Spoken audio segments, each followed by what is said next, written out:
this lecture, this is all part of a lifetime of medical cover-up, which is the new book.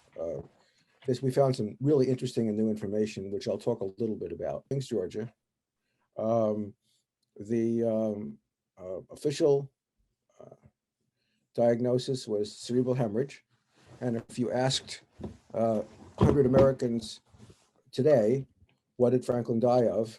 Um, um, they would say cerebral hemorrhage. Most 95 of them would say cerebral hemorrhage, and the other. But what also you'll see here is that secondary contributory causes, arteriosclerosis. In other words, the party line those days, and when the president died, was that Franklin had no medical problems except from some high blood, maybe some high hardening of the arteries. When he was alive, his doctors admitted that he had nothing more than an abscessed tooth in his entire career. He was perfectly well cognitively; everything was wonderful, and this actually we'll talk about when that happened.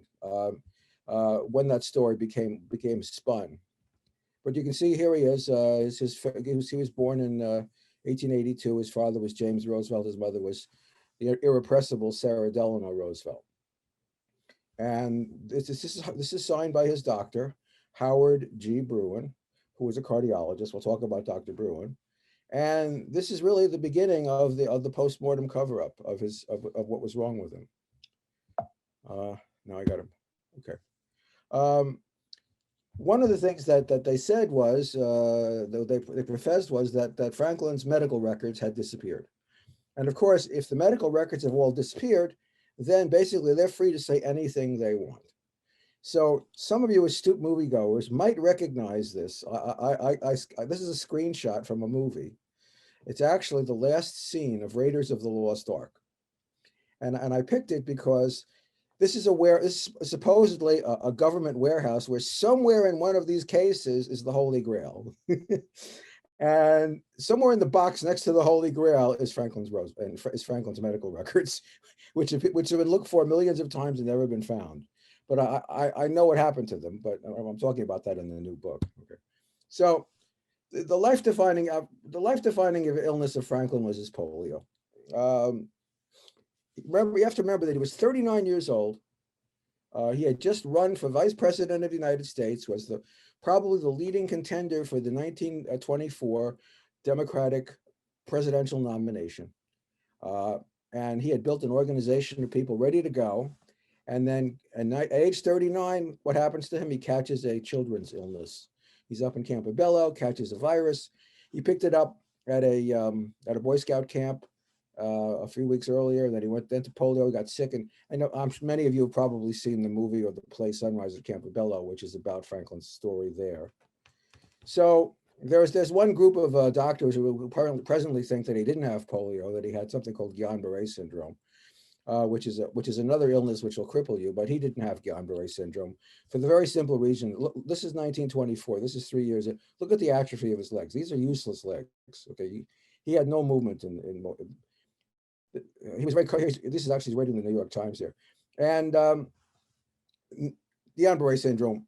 There's not too many things in this world, and Mark will testify to this, that gives you the acute onset of a febrile illness followed by severe atrophy right away. So he had polio, and this is his. So as Franklin did with a lot of other things, he dove into his medical care. He became basically his own doctor. He was originally diagnosed by a doctor by the name of Lovett, who was the leading cancer specialist. He was an orthopedist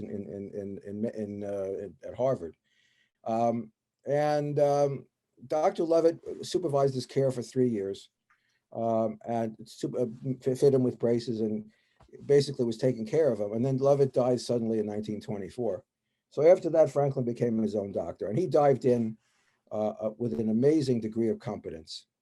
After Lovett died in 24, Franklin did a deep dive into the study of polio. And quite frankly, Franklin Roosevelt was the leading rehabilitative physician, licensed or not, in the 1920s, bar none. So as you can see, that this man was fanatical about how he did things. And you can see, of course, I've seen the methods of practically all other doctors in the country, the Lovett method, the Goldthwait method, the Hibbs method. They're good in their way, but McDonald uses what they use and goes one step farther. The principle of the others is the exercise of individual muscles, primarily in the line of pull. McDonald's exercises give all this, but in addition, exercises the muscles in coordination with each other. So, in other words, McDonald seeks functioning. So then of course he went down to Warm Springs, fell in love with the fact that he could walk in the water, and then he wound up in 1926. He wound up buying Warm Springs and turning it into a world-class resort.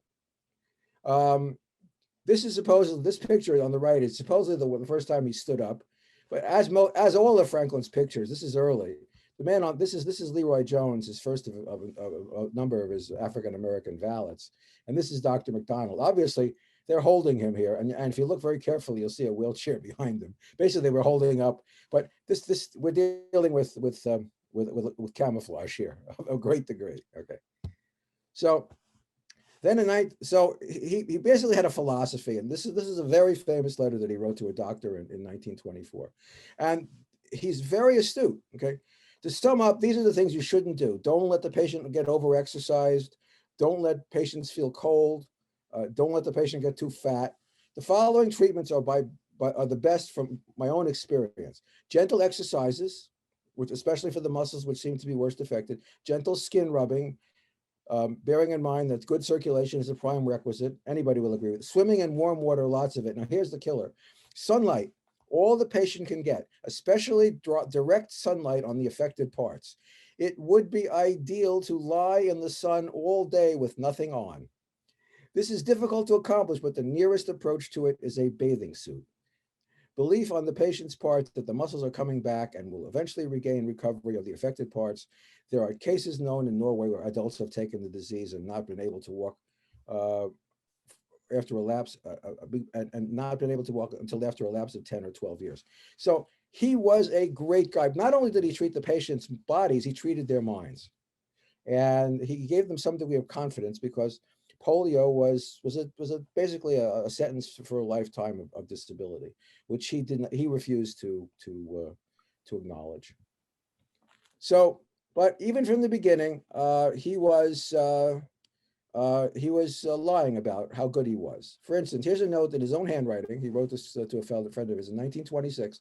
What he would do in the wintertime in 1924, 25, and 26, he would rent a houseboat and he would sail around Florida on this houseboat. It was called the LaRuco. His partner called it a floating tenement.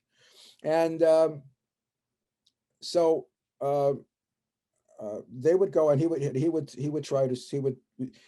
get naked and basically sit in the sun all day and swim and invite his friends and people down there and his closest companion at that time, Marguerite Messila Hand. So you can see here it says, I am down here on a small boat and the legs are greatly improved. I get around with no brace on one knee, and I hope to get rid of it. This was not true then, and it was never true. After he contracted polio, he was never able to stand without assistance, and there was a great deception about that.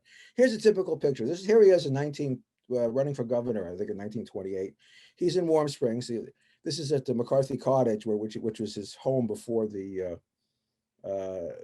built the little White House in 1931.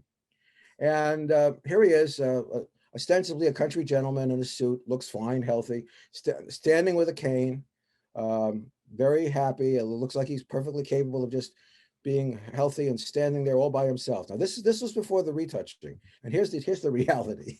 And this happens all the time. You'll never, ever, ever find a photo which is unretouched with Franklin standing, because he simply could not do it. He had to find a tripod. In this case, here you see. So here it was before, okay, and here he is afterwards. Now you see what he's doing with the other hand behind his back is he's holding a cane. So now he's balancing himself between two canes. Here's the second cane, okay. But this is what the reality, and this is what he wanted the world to see. And this deception went on forever. He always acknowledged the fact that he had polio, and some people said that he was significantly impaired, but The degree of his impairment was never known. It was so well kept that people who would come to the White House after 2 terms would come, and they would walk into the White House and they'd find him in a wheelchair, and they were shocked. They said, I can't believe the president of the United States was in a wheelchair. That's how good the deception was. In fact, the deception was so good that he had total control of the press. Here's a news story from 1936. He wasn't happy because the photographers were taking picture of him when he wasn't looking, and he was getting some unflattering photographs. So here's a special article where he's actually banned photographers from taking a picture of him when he wasn't looking. This was first exposed in a very nice book by 1985 by Hugh Gallagher called FDR's Splendid Deception. You can pick up a copy for $5. It's nice reading. The moving story of Roosevelt's massive disability and the intense effort to conceal it from the public. So basically, Gallagher was a polio himself. He was actually more effective than Franklin was. So he was the one that was the first one to break this unwritten rule that you don't talk about the president's disability. This picture of him in a wheelchair is taken with the caregiver's daughter in Hyde Park. It was taken by his cousin Daisy Suckley. There were no photos, none, zero, of him released during his lifetime with him in a wheelchair. That's how tight the security was. If a photographer would try to take a picture of him with his braces on or getting out of the car, the Secret Service would take the camera and destroy the film. So this went along. Other things happened in 28, which we'll talk about later. But now, with respect to his polio, then he becomes president himself, and obviously in 1932, and he needed a presidential physician of his own. This man played a very important role in his life. His name is Cary Travers Grayson. Grayson was a Navy man, and he had met McIntyre way back during World War I. They became acquainted with each other. But Grayson was a number of things. He was Woodrow Wilson's physician, and his wife was very friendly with a woman by the name of Edith Galt. They were best friends. And what happened was that Wilson's wife died in 1914 of what was then called Bright's disease, which is hypertension and kidney failure. And so he and one of the president's cousins got together, and I said, we should make a little match. So he because his wife was friendly with Edith Galt, she was a very wealthy woman from a Virginia family. She owned a jewelry store in Washington. And they made a match, and sure enough, the president was very lovesick. And in 1915, they were married in the White House, and Grayson was the best man at the wedding. So not only that, but but at this time, Franklin was having an affair with Lucy Mercer, his wife's social secretary. Eleanor gave birth to 6 children. 5 of them survived to adulthood. But after the 5th child in 1915, Eleanor, she already told her daughter she thought sex was an ordeal. And she said, I've had enough. And she stopped having any kind of sexual relationships with her husband. And now yeah, Franklin here, who's a virile 36-year-old man, boy, this is not good for him. So he started paying attention to her social secretary, Lucy Mercer, who was a very well-bred woman whose father had drank himself into and spent himself into poverty. So and we have letters between Franklin and Eleanor saying that which pretty much confirmed the fact that Grayson knew about the affair, and Grayson actually enabled Franklin's affair with Lucy Mercer. So he had a lot of trust in Grayson from early on. Not only that, but when Wilson had his stroke in 1919, and became essentially completely disabled, he had a severe femark. He had a complete right middle cerebral artery infarction. So he was left with a severe non-dominant hemispheric syndrome. He couldn't see to the left. He was paralyzed on the left, and not only that, but he had what was called anosognosia. He didn't even know that he had a left side. But nonetheless, Grayson and Mrs. Galt maintain this entire camouflage of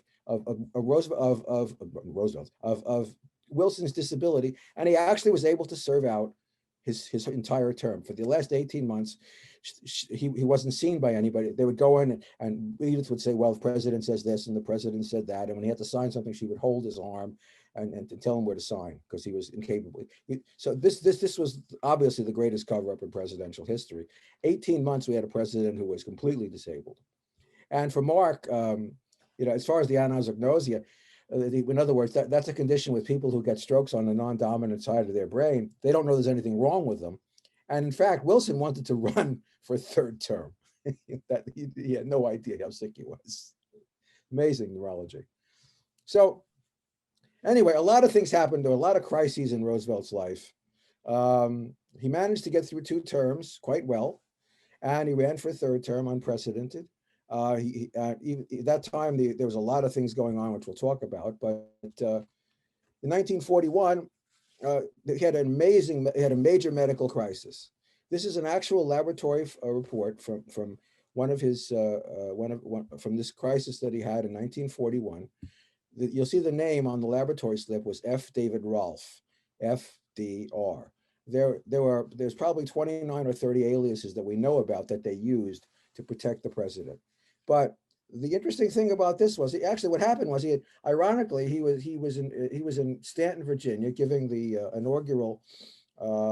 inauguration of dedicating the Woodrow Wilson's newly restored boyhood home, and he didn't feel well, so he was supposed to go into the caves. They said, no, I'm gonna go back to he goes back to Washington. His doctor says, we got to, he didn't look good. He looked pale. He says, we got to get some blood tests. So they ordered some blood tests, and when they got it back, the doctor must have gone crazy. This is the important thing. His hemoglobin was 4.5. Okay, average your hemoglobin walking around today is 11, 12, 13, 14, 15. I've never seen a person be able to stand up with a hemoglobin under 6. His is 4.5, and he's giving speeches. This happened over a period of 14 months. So later on, of course, his doctor said that this was evidently due to bleeding hemorrhoids, and the anemia responded quickly to ferrous sulfate therapy. That is also untrue. He did not have hemorrhoids. Actually, he did have hemorrhoids, but he didn't have hemorrhoids that would have bled. And if any of you have had hemorrhoids, know that just a little bleeding is very alarming. When you lose 8 pints, 2/3 of your blood over a period of 14 months, you're going to notice, especially if you're crippled and you have people pulling you off the john every day. And this whole business about ferrous sulfate therapy, again, that's a lie. We know for sure that he had at least 8 transfusions, which are always denied. This is as a matter of fact, Eleanor actually knew this. This is Eleanor writing to her daughter. I found Pa had really been quite ill, and Dr. McIntyre was worried because his red cells, which had was for 5 million, dropped to 2.8 million. He had 2 transfusions in his tummy. So here's Eleanor talking about the fact that he actually had 2 transfusions. Later on, Ross McIntyre, his family his presidential physician, gave a, wait a minute, I got to go backwards here. Hold on. Here it is. So he says he didn't have a serious illness. He developed a mild anemia. Well, 4.5, folks, is not a mild anemia. So this is all part of the medical cover-up. Again, the party line is there was nothing ever wrong with Franklin Roosevelt until the day he died, other than an abscess tooth.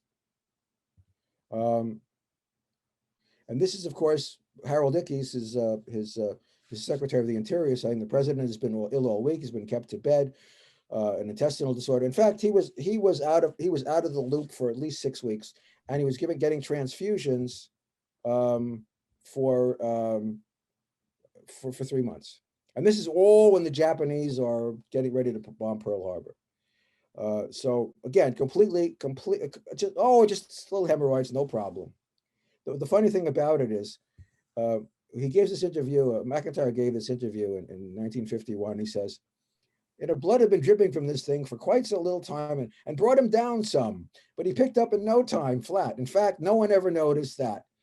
It was just that easy. And that's the only part that's true. No one ever noticed, and it was just that easy. There's actually a report from the Abwehr, which is the German CIA, essentially, the spy unit. And they knew. There was a report that went to Berlin that's saying Roosevelt is catheterized, he's lying in bed, and it's all of this is an excuse. Yeah. So this is the crisis of 1941. So they didn't know what was wrong with them. So these are actual blood. The reason these slips survive, isn't again, here's F.D. Rolfe again, is that Eleanor knew Eleanor had been told specifically what the problem was. So this was not a secret to her. So here they are, they're looking for, here he is, this is July 15th, okay? And this is a stool specimen, a specimen consisted of a large mushy stool and a large amount of fresh blood. Okay, so he got sick in May. This is July 15th, and he's having a red bloody stool. And this is the I did a study of all the lab slips, and here's the original one, 4.5, and there's all these red ones are jumps in his hemoglobin, which can't be explained by anything other than transfusions. So, all right, so now let's talk about the other thing, which is his melanoma. In 1979, Harry Goldsmith, who is 92 and still I talk to on a regular basis, put out the idea publicly in a medical journal that Franklin had a pigmented lesion above his left eye, which then went away. It had been speculated by a couple of people in the past, but Harry was the one that brought it into the public. At that time, another doctor by the name of Hugh Latang wrote in a book that Franklin had a pigmented lesion in his brain which bled and killed him. So of course, now this doesn't go along with the party line that there was nothing wrong with Franklin other than an abscess tooth. So they had to make up a whole new story. So in 1970, what happened was that Franklin's doctor, Howard Bruin, and his daughter Anna basically rewrote history. They decided they're going to write a medical paper. They say, we're going to tell the truth, but the truth wasn't the truth. But they managed to convince some very, very good historians that it was the truth. And to this day, really nobody wants to believe what is the truth. And we're writing about the truth now. So here is Franklin. Here's young Franklin. Remember, he was born in 1882. So here's this young 18-year-old just going into Harvard. Here he is, Assistant Secretary of the Navy. Here he is in 1920. This is an unretouched photograph, which is very unusual. He did have one scar above his left eye over here from a childhood accident, but this is you can see this waxy mole on his. They did a little surgery on that one because it didn't look like that later on. But this is when he's running for vice president of the United States in 1938. Now, this is Time magazine, 1923. You see a little triangular something there. And then here it is in 1933. Now, remember we talked about Franklin's philosophy about recovering from polio, staying in the sun, baking in the sun. Well, it may have helped his polio, but it turned this into cancer. This little thing, and we'll see. And by the time 1930 rolls around, 1930, they know he has cancer and he's dying of it. It sounds crazy, but it's true. He had something called melanotic sarcoma. Now, if you go back to the literature at the time, it was quite clear. The outlook in untreated cases. It is customary to speak of melanotic sarcoma as the most malignant of known tumors. It is certainly not the most rapidly fatal. The average duration of a melanotic sarcoma is about 3 years, and within a few months, to the end, the patient remains free from pain and able to get about. Well, they just kept playing with this thing and camouflaging it and just waiting for him to come down with it, and he didn't die from it until 45, but he died from it in 45.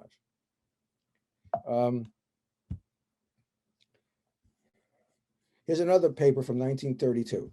The prognosis in cases of melanoma is more unfavorable than that of any other type of malignant neoplasm. And the outlook in the cases of melanoma is very poor in any event, and rather than subject the patient to radical surgical procedures, it would probably be better to give intensive röntgenological treatment as a palliative measure. And that is indeed what they did. But it was all kept very, very, very quiet.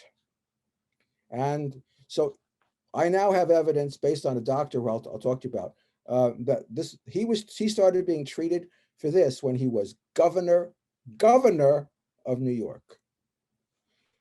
So when the man got up on the podium in 1933 and said, "We have nothing to fear but fear itself," he knew fear. He had been given a cancer diagnosis 3 years earlier, and he knew he was dying, even then. In fact, here he is at his inauguration. This is the law. This is Herbert Hoover. They didn't get along with each other, and Hoover managed to, he acceded to the custom, and he rode to the Capitol from the White House with Franklin. Here's Franklin sitting in the back of the car. This is a New Yorker cartoon, which I love. But here's Franklin, a blow up. It happened to be a very high quality photograph, and look what's here. It's a little line. Here's the lesion now, which is triangular and it's getting ugly. Okay, it's not quite above the first skin fold, but this is a surgical scar.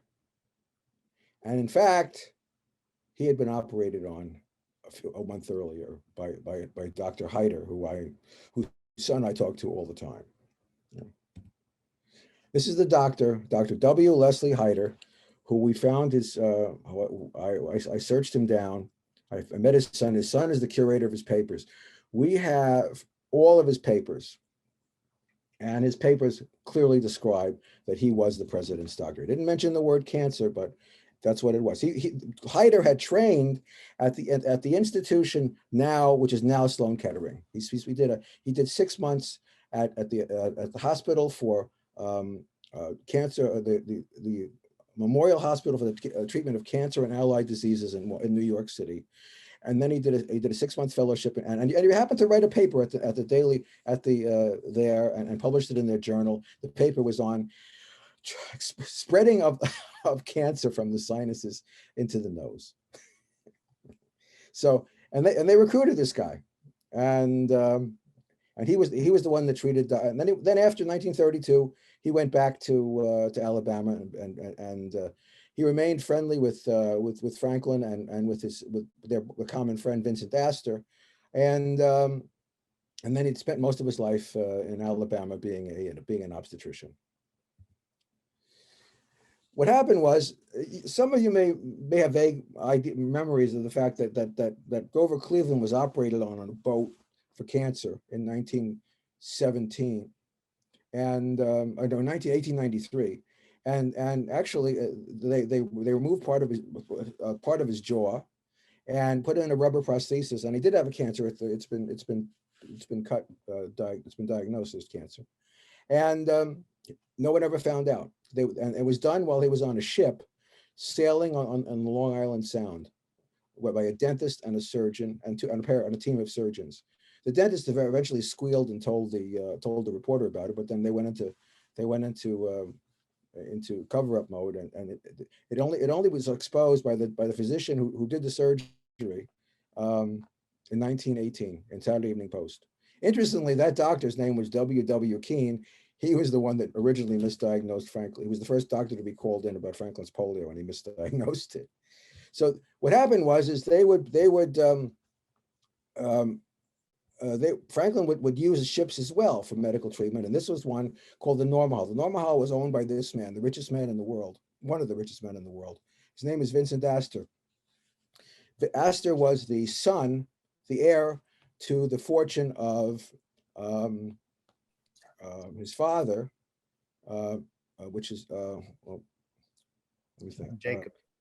John Jacob Astor IV, who as you might remember, was the richest man to die on the Titanic. So at age 21, at age 20, Vincent is a Harvard freshman, and he inherits a fortune, and he spent the rest of his life basically spending it. But he was very friendly with Franklin because, interestingly, these two men were related in a number of ways. Franklin's half brother was Vincent's uncle. Franklin had a half brother by the name of Rosie, and Rosie married Vincent's aunt. So they were and then they had this group of very sophisticated, very, very high level blue bloods who would sail on the ship to party, but now, but once in a while, whoops, this, once in a while they would treat Franklin. Here's Dr. Hyder. He didn't belong. He's the odd man out. These guys are billionaires. This guy is William Rhinelander Stewart, who was probably considered the greatest playboy in the 20th century. This is Judge Kernahan, all very blue blood people. But then they had, this is just after they recruited Dr. Hyder. Hyder became very friendly with Vincent, and Vincent would take him on cruises even without Franklin there. So there they are in the Norma home. So here's all this stuff came up. Now remember, this is 1934. This is a telegram that we found at the Franklin Roosevelt Library in one of the trip files, and it was a lot thicker than all the other ones. It couldn't. Then I went up to see what it was. This is a doctor. His name is Dr. McEwen, H.B. McEwen. McEwen operated a cancer radiation center from 1920 forward in Jacksonville, Florida. The hospital was actually supported by the Astor family. So he had invented a machine where you can deliver radiation therapy outside of a hospital setting. So they arranged that Franklin would be zapped on this cruise on the Norma Hall in 1934 to start treating. Remember, there's only two ways to treat melanoma: cut it out or burn it out. And they couldn't cut it out or burn it out as much as they wanted to, because if they would have done that and the world knew he had cancer, he wouldn't have had a career anymore. Cancerophobia was like AIDS in the 80s. And people didn't talk about it, so you don't mention it. So if there was a rumor that the president had cancer, he could not be president anymore. He could not hold any office anymore. His career would have been over. This is an incredibly deep secret. So anyway, here is the telegram to the White House, and it says, requesting a short interview here in Jacksonville just prior to sailing of the Norma Hall on board ship relative to treatment of the cancer patient. Have been in this work for the past 17 years with X-ray and radium,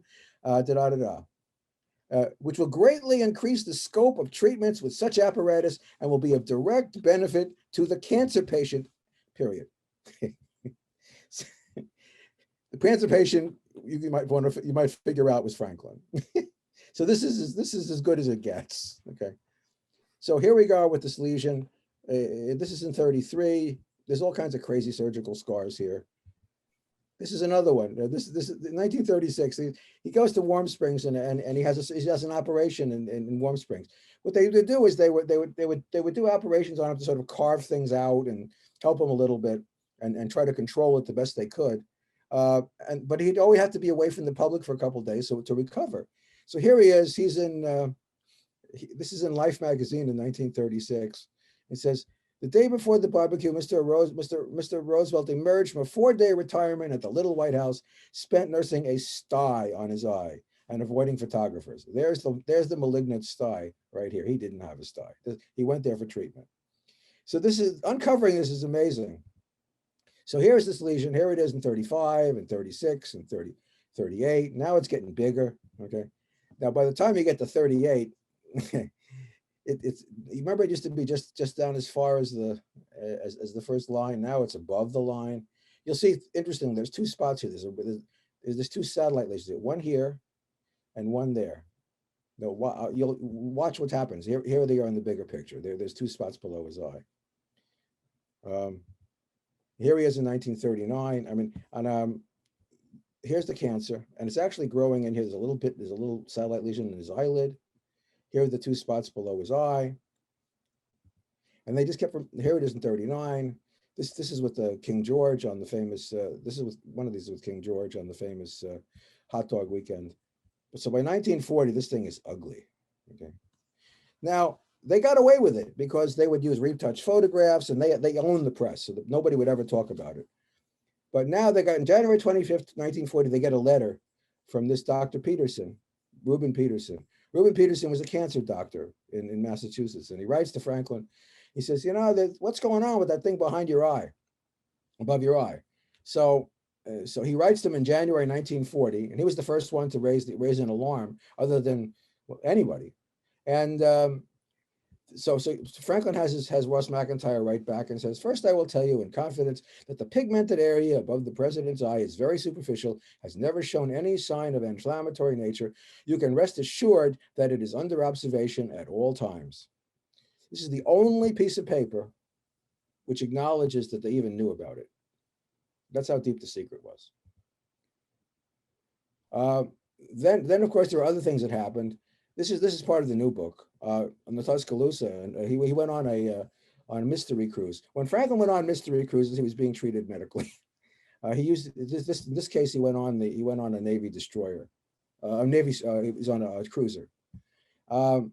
Actually, what we know about this now, here he is on the ship, allegedly fishing off the ship with the crew. Here he is sitting in a chair fishing off a destroyer. These are the people he took with him. This is Paul Watson, his chief of staff. Here he is. This is Ross McIntyre. Here, the doctor. This is Daniel Callahan, his naval aide. Callahan was KIA and at the Battle of Savo Island, or Battle off Guadalcanal. He died on the bridge of his ship. But actually, what happened here is this was the beginning of Franklin's prostate cancer.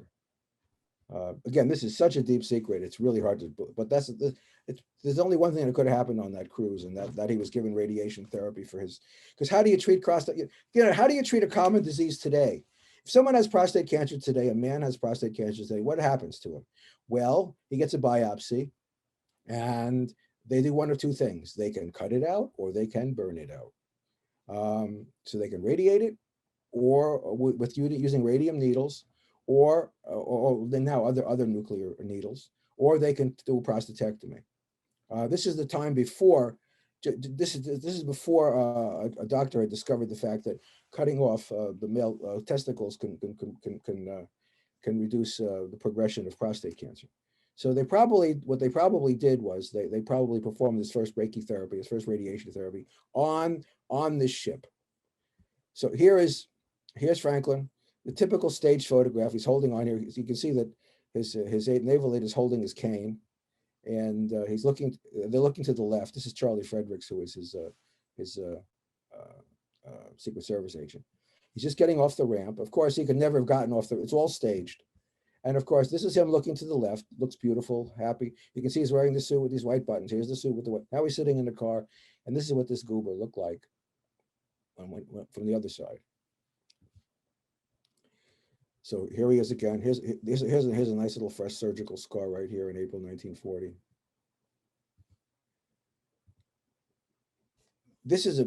I like this one. This is cool. This is another. They started removing it with small operations. You can see this thing was pretty. I mean, this is pretty bleak looking. Okay, and here it is. Now it's a lot lighter. And what you see here, actually, this is the cover of Time magazine. Remember, don't forget these two little things over here, right? Yeah. Now, here he is in August 9th. Look what's happened between now and now. Here, you see that? That's a piece of suture material. It's retained suture. Okay. This is the surgical scar on his eyebrow. You can see the hairs are combed over it. Okay. Now remember that little thing that used to be over here? It's gone. They took it off. There's the other one. This one's gone. They biopsied it. It wasn't malignant. So so this is a camouflage. This is a way of removing. Just take it out. We can't get rid of it, but we can take it out. We can stop people from thinking about it, and that's exactly what they did. Okay. Here he is again. This is another picture. This now it's lighter. It's to be gone. This is the lesion, much lighter than it was before. Now, interestingly, here he is on October 28th. This is at the opening of the Queens Midtown Tunnel, by the way. Look what's here.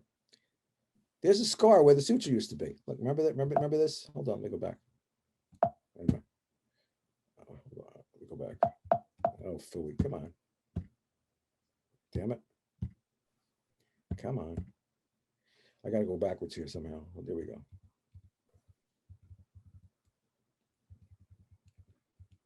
Yeah, here it is. Okay, so there's this. Now watch.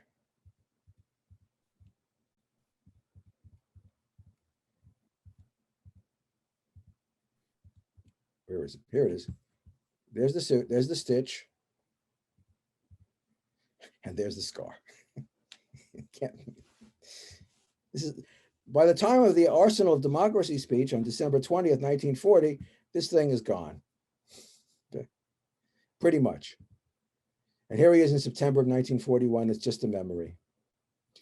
There is no physiologic reason for this to have gone away other than the fact that it was taken off. There was absolutely no other explanation for it.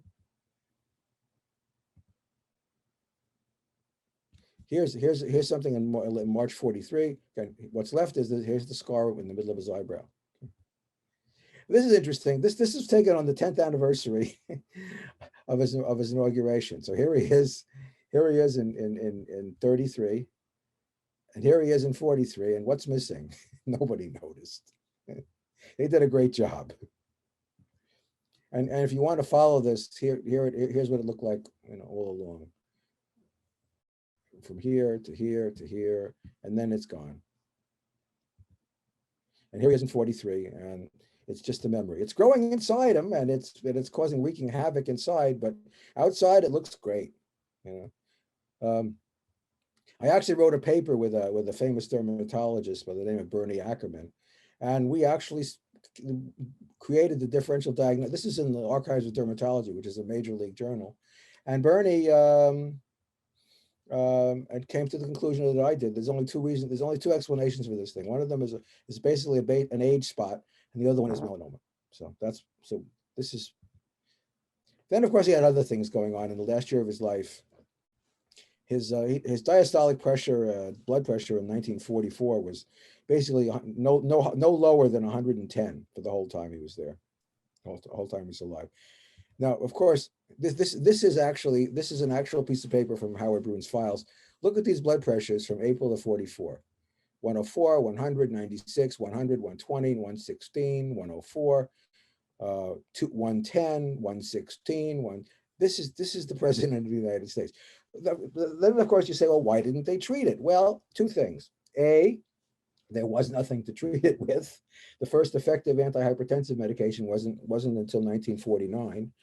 Thiazide diuretics that we deal with every day now started in 1959.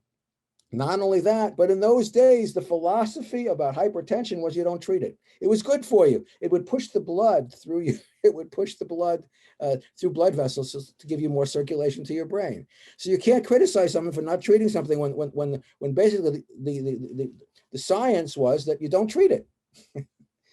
Malignant hypertension, in other words, that hypertension could be bad for you, wasn't even described until 1930. And many doctors, including Paul Dudley White, who was the world's leading cardiologist who went on to treat Dwight Eisenhower, said, it's really, you don't want to treat hypertension. It's not a good thing. And that was the state of the art. That's what happened. So when you understand history of medicine, you have to understand the context and the way people are treated. People criticize, well, they didn't treat as hypertension. Well, they had nothing to treat it with, and B, the science didn't support them treating it. Then he was having other little problems, which were melanoma tends to metastasize in various places. Mark can testify this as in one particular case that I don't know. We're thinking about, but that it goes everywhere, particularly the brain. It loves the brain. The incidence of gastrointestinal metastasis is 58% of the small bowel. Metastatic melanoma of the GI tract should be suspected in patients with a history of melanoma of the skin and acute gastrointestinal symptoms. Well, here he is. It didn't hit him until November 43 in Tehran. Roosevelt was about to say something when suddenly, in the blink of an eye, it turned green and great drops of sweat began to bead off his face. He put a shaky to his hand to his head, and they took him out. And the next day, Russ McIntyre said, "Oh, it was nothing. He just had a little stomach upset." He came back and he told Harold Ickes he thought he had cancer. He thought it was very painful. He thought it might be a growth. A growth is cancer in those days. So here's another one. Here he is in August 1944. This is the day he gave his inaugural, his fourth nomination acceptance speech. And this is written by his son. Father turned suddenly white. His face took an agonizing look, and he said to me, "Jimmy, I don't know if I can make it. I have horrible pains." Father lay on the floor of the railroad car, his eyes closed, his face drawn, his powerful torso occasionally convulsed as the waves of pain stabbed him. Then he opened his eyes, exhaled deeply, and said, "Help me up, Jimmy." I did so, and the commander-in-chief went out to review the exercises. This is probably something called intussusception, where the bowel tends to telescope into itself, particularly seen in people with metastatic melanoma in the small bowel. Now, what people talk about is, here's his weight. His baseline weight was 188 pounds. These are numbers that we can document.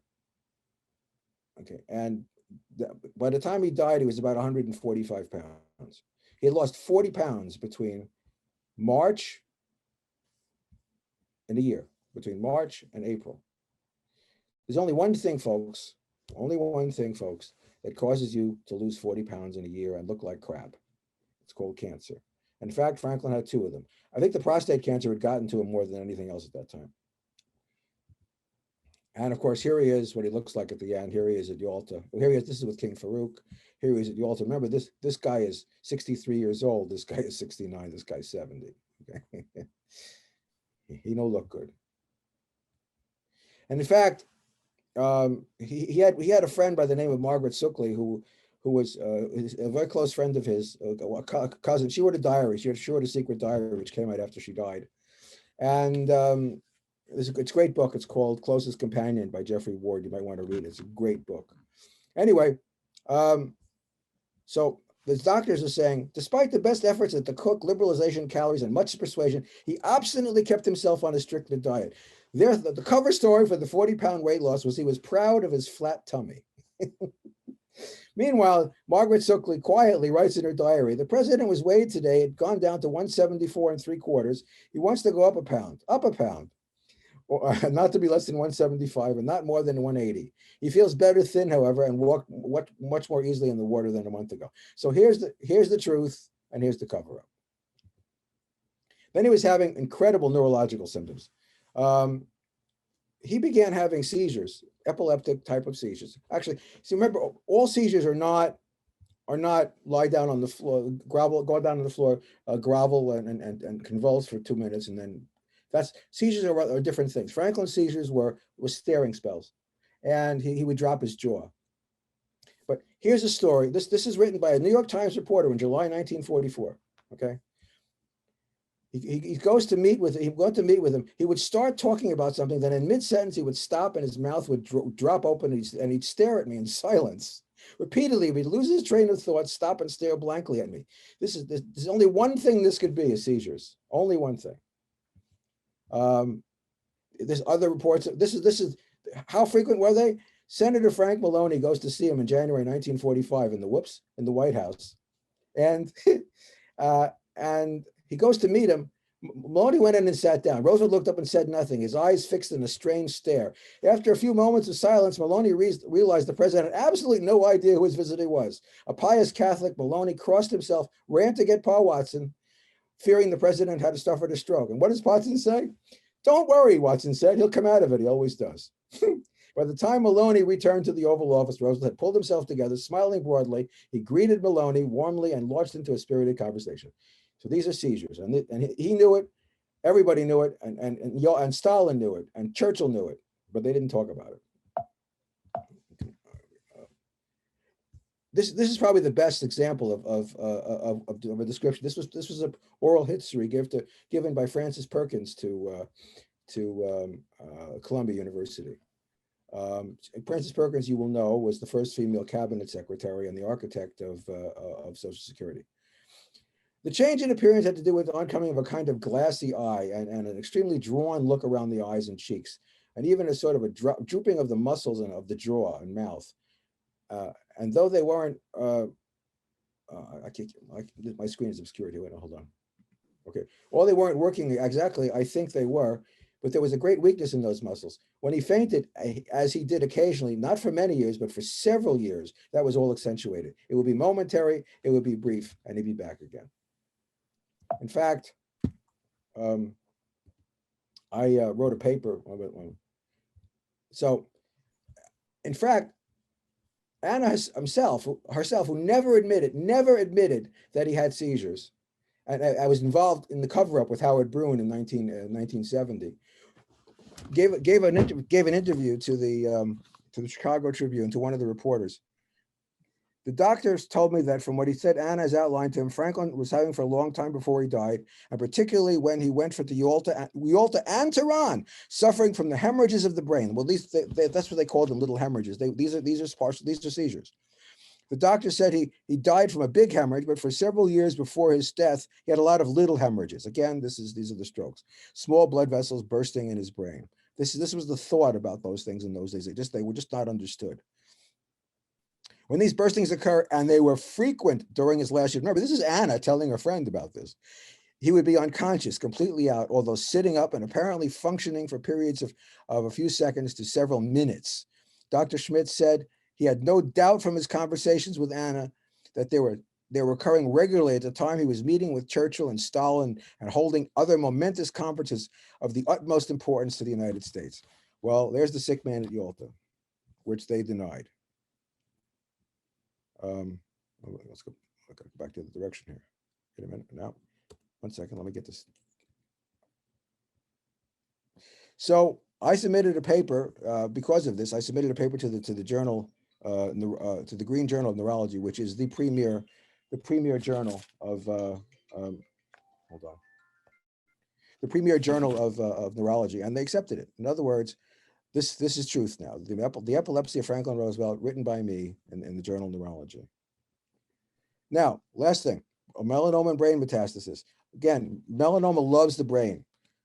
Terminal event in melanoma patients is between 25 and 50% is brain hemorrhage. What did Franklin Roosevelt die of? He died of a brain hemorrhage. Clinically evident in 70% of the cases. 85% of patients who die of melanoma have brain metastases at autopsy. 85%. I'm going to skip over some of this thing. In March 1st, 1945, he gave an address which was very poor, very uncharacteristic. He gave ad libs. He repeated himself, and everybody was very, very worried about him at that time.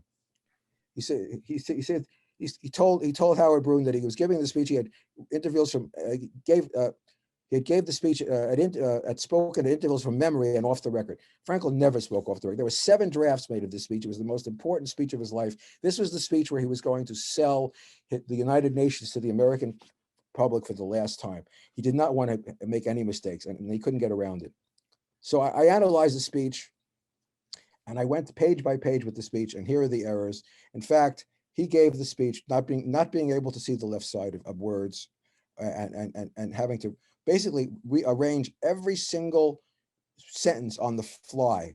Amazing mental feat from a guy who was sick as he was. For instance, here he is. He miswords the word. He wants the word. We read the word arrangements, but he reads agreements. All right, what it means is he's not seeing the left side. He's not finding the left. Here he's not finding the left margin of the page. So what happened was, here he does. He died basically in 2 hours of a cerebral hemorrhage. His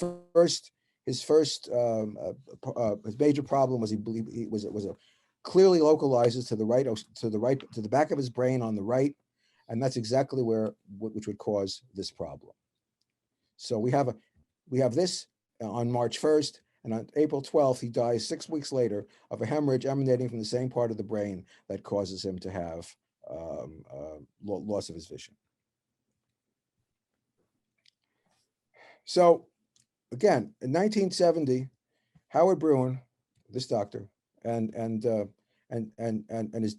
his daughter Anna wrote a paper which basically was out to change history. Clinical notes on the death and illness of President Roosevelt. And why did they write it? I told you there were 2 reasons. One of them to say that he didn't have cancer, and secondly that he was not the sick man at Yalta. So this is an editorial that was published in the same journal as the paper. The speculation in a recently published book, we talked about Dr. Latang, that the president was suffering from a metastatic melanoma in the brain is laid to rest by Dr. Brune. There was no clinical evidence of such a lesion. No autopsy was performed. Here we are. We are given by Dr. Brune the picture of and this is his daughter as well. This is his daughter speaking. We are given by Dr. Brune the picture of a great and gallant man, fatigued by the burdens of his office and by his hypertension and reduced cardiac reserve, yet quite able to exercise his judgment to use the fruits of his unique knowledge and experience in guiding the war effort. That's the story. And then so anyway, it's too late to go in. There's the story about the paper. I mean, Howard Broun said that he saw the patient, saw Franklin first in 1944. This is not true. We have absolute evidence he saw him as early as in the middle of 43. But of course, they didn't admit that he had heart disease at the time, so you couldn't be treating it for a guy that you didn't admit he was having. So anyway, so here we are. Let's go back. Last screen. Here's Franklin's death certificate.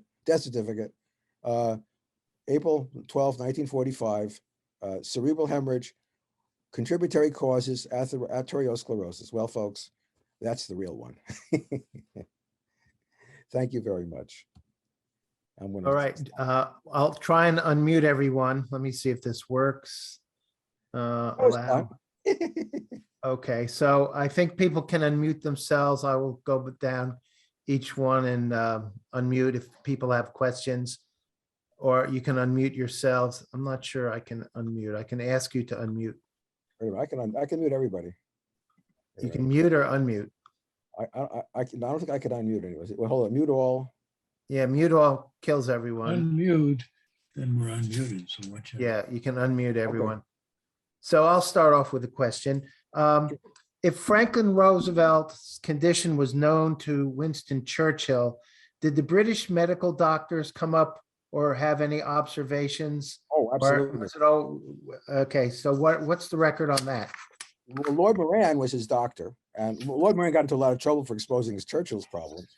And yeah, they knew. I mean, they absolutely knew.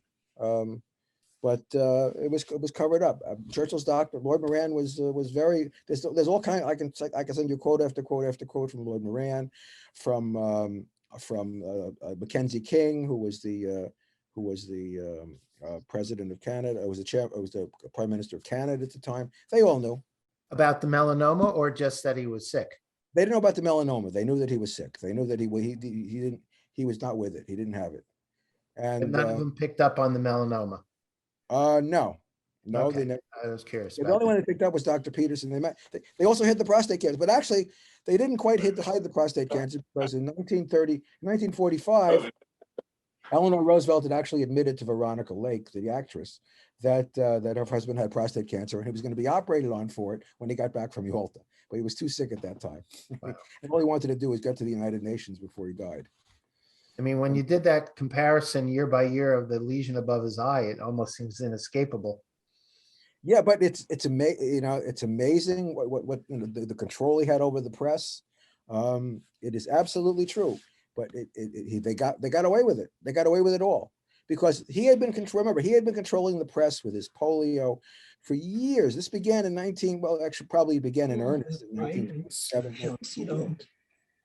So he had been, the press was used to covering up for him, and he controlled them. If they said something wrong, if they screwed up, they would be banned, and they wouldn't be allowed access.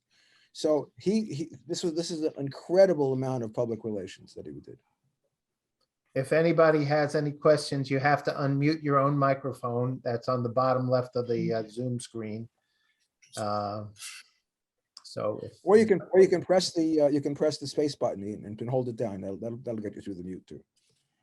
Oh, very It's good. wonderful. Yes. Hi, Rosalie. Hi, how are you? I was wondering, did you give a talk on this subject several years ago at the World War II? I did that early on, but there's so many. I remember. All this Dr. Hyder stuff is brand new, and I get that. Yeah, I got that directly from his son. I have all the documentation. It's amazing. But the big bombshell coming out in the new book is that, I mean, it's hard to believe, but here it is. Franklin Delano Roosevelt was started being treated for a fatal cancer when he was governor of New York. Governor of New York. Yeah, don't they cover it up for all presidents though? I mean, definitely for John F. Kennedy. Oh yeah, absolutely. Absolutely. That was and even President Biden, what do you know about his health? a lot about but President Biden had two aneurysms clipped. He was in bad shape for a long time. He had two intracranial aneurysms clipped. Hmm. There was John McCain with his melanoma, his cancer. Obviously, John Kennedy had a million ailments. His Addison's disease, and Dr. Feelgood was coming in. What was the guy's? Josephson was the guy's name, I think, who came into Jacobson. Jacobson. He was shooting him. The quote of that is Bobby says, "We don't know what's in that stuff." It is, and John said to Bobby, he says, "I don't care if it's dog piss. It works." And, so John Kennedy. All Ronald Reagan. Even Ronald Reagan had a cancer of the bowel. Nancy Reagan covered it up, said it wasn't. They didn't admit it until later. Obviously, Grover Cleveland got away with it. He was the first. Well, right, the first cover up. You had other presidents who died of illness, but there was no way to cover it up. Obviously, James Garfield was killed, and Alexander Graham Bell contributed to his death in 1881 by probing the wound with an unclean needle, unclean wire. Who else? Wilson. Wilson was amazing. Wilson. 18 months of a man who was literally in a wheelchair, cannot function, and basically his level of function on a 0 to 10 scale is a 3, and he's president of the United States. And Cary Grayson, who was the one that found Russ McIntyre, and was a good friend of Franklin Roosevelt, and he and Edith Wilson, basically, she was the president. Mhm. They didn't tell the vice president, he was the president. Mark, go ahead. Steve, so great talk. Thanks so much. Great. Love hearing everything, and you go with the new book. So what about McKinley? Wasn't there was an assassination attempt on him, and he lingered for a while? And right. He probably could have been saved with modern antibiotics. Yeah, he was shot in Buffalo by Leon Zalgaz, and he could have survived. Interestingly, the one that's really interesting is when Franklin was the assassination attempt on Franklin by Giuseppe Zangara in 1933, when he shot Mayor Cermak of Chicago. We have all of that. We have Dr. Heider's report of that. They thought Cermak was going to live.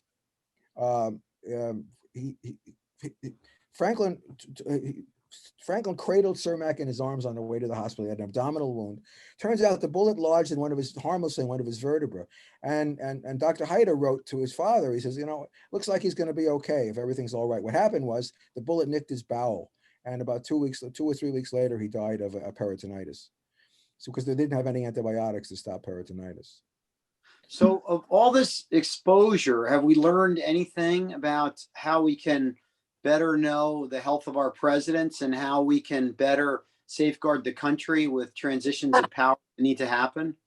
I guess if it affects national security, I think there has to be some sort of tipping point. Even the man whose name shall go unmentioned, he had a secret visit to Bethesda Naval Hospital, and there was a lot of speculation about his health. The truth of that matter which has come out, is that he was having a colonoscopy. Yeah. And he did not want Mike Pence to be president, so he had it without anesthesia because he didn't want to transfer power to Pence. So even that, I have evidence. I'll put down, Google George W. Bush pacemaker. He had an artificial pacemaker on his entire presidency. There's a picture of him in a T-shirt with this big box on his back where he was wearing a defibrillator on his back. Nobody knows about that, but it happened. Some presidents were notoriously healthy. Harry Truman was healthy. Herbert Hoover was healthy. Coolidge was very depressed because his son had died. Harding was had terrible hypertension and a bad doctor. Let's see who else. Lyndon Johnson had terrible heart disease. JFK had everything wrong with him.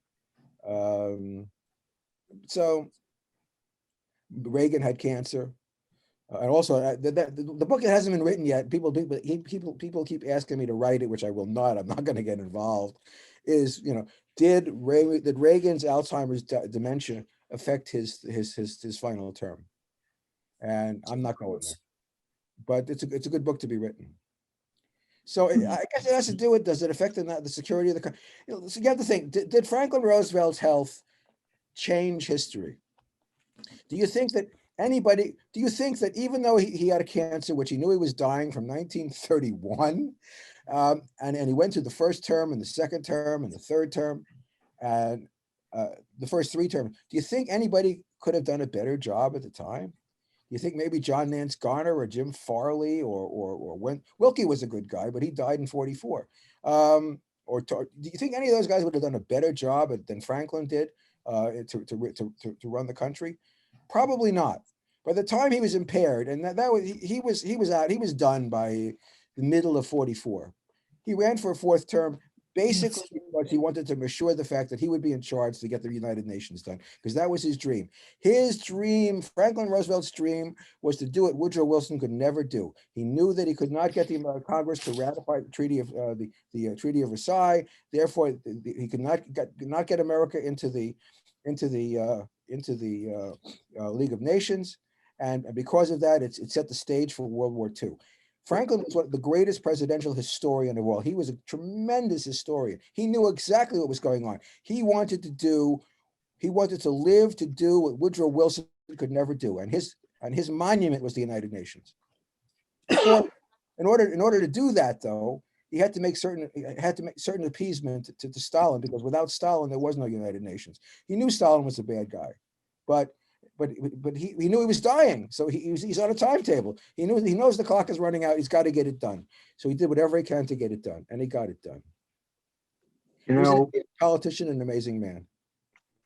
Yes, yeah, we've all read a lot of books on FDR, and it's absolutely mind-blowing to me what you're saying. I mean, I read the book. Someone spoke here about his secretary, who was very close to her, and there was absolutely nothing about this. So it really enhances the way I look at him to do what he did under those conditions. Which secretary is that? Is that what you mean talking about, Stephen Early, or the book on Linda Louthridge Levin, or are you talking about Missy Lehand, Catherine Smith's book, Missy Lehand? Just in general, I've read so many books, and we all have. Everybody was covering from his children were covering from. Eleanor was covering for him. His doctors were covering for him. Right.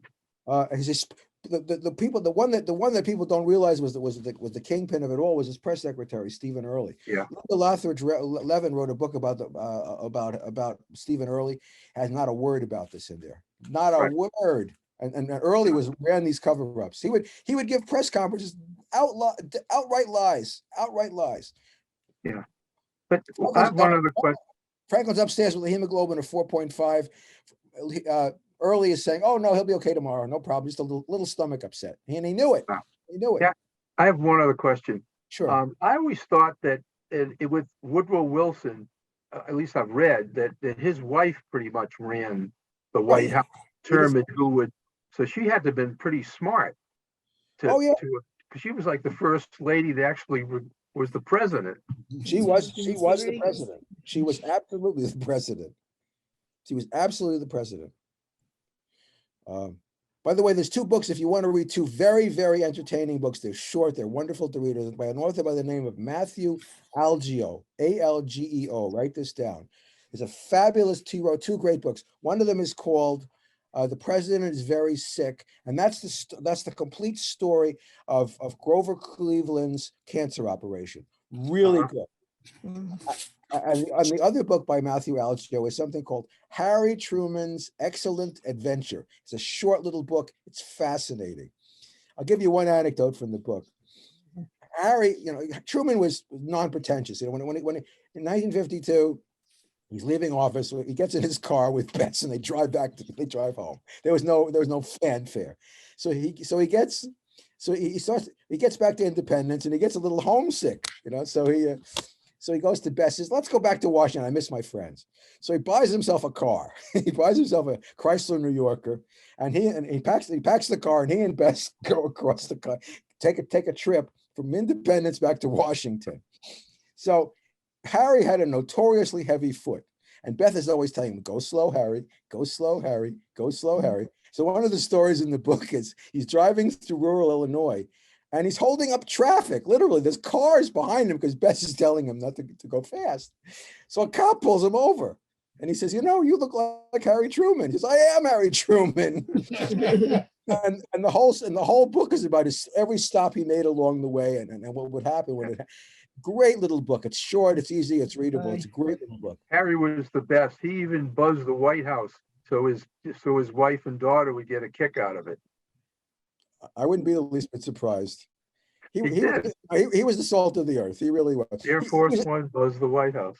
He actually married up because Bess was the rich one. He was from the poor side of the tracks. Bess's family didn't want him to marry him. They didn't want him to marry a haberdasher. They didn't think he was good enough to marry their daughter. Harry, I love Harry. He was quite the guy. And of course, he was completely in the dark. He didn't know, literally did not know about the atomic bomb when he became. By the way, sir, there's something I have to tell you about. Okay, let me know in a couple of days. Well, that's the question too. Yes. Well, there's also a question of if he hadn't had the fourth term, whether a bomb would have been exploded if someone else had been the president. What did they? That's an interesting question. What if they dropped the bomb? The answer is yes. As far as I'm concerned, remember the estimates for casualties in Japan was 1 million men casualties. So 1 million men versus 40,000 Japanese. You have to, if you look at these magazines here, you can see the incredible propaganda that was going on. It wasn't propaganda, the hate of the Japanese. They would have done anything to win this war. So it meant dropping a bomb, drop it, It was a tragedy, for the people in Japan, but it shortened the war and it saved Japanese lives as well. Many lives. Millions of lives were saved. Hundreds of thousands of lives were saved by the bomb, even though it was a tremendous personal tragedy for the people in Hiroshima. The interesting thing about, do you know when the Russians entered the war, which is fine, interesting, against Japan? They declared war 2 days after Hiroshima. 2 days after Hiroshima. If you look at timelines, things just pop out at you. So yes, I think they were helped. I mean, remember the Leo Szilard came and Albert Einstein came to FDR to authorize the bomb with the Manhattan Project, Vannevar Bush, the whole business. They were going to drop that thing. The Manhattan Project was, interestingly, I have a magazine here. If I can't put my hand on it right now. It's a comic book from 1942, and in it says, give me 1 second. Let's see if I can find it. Here is a comic book. If anybody wants to come over, if you're interested, come on over. I want to see the flag room. I have hundreds of magazines, thousands of magazines here. So, by the way, if you're interested in magazines, go to my website, AmericanMagazineCollection.com. You will see. I had a 6-minute video on CBS Sunday Morning, which you may have seen, some of you, about my collection. Yes. So anyway, this is a magazine called Bill Barnes' America's Air Ace Comic. Okay, this is from July 1942. Okay, remember the date. It says on the bottom here, actually, how to wipe the Japs off the map based on cold scientific fact. Can you see that? So what was the cold scientific fact? This is July 1942. The story is about a U-235 uranium bomb that they would use against Japan to end the war. This is when the Manhattan Project is just getting started up. Can you imagine what they thought down at the OSS? Holy mackerel, we've got to stop this.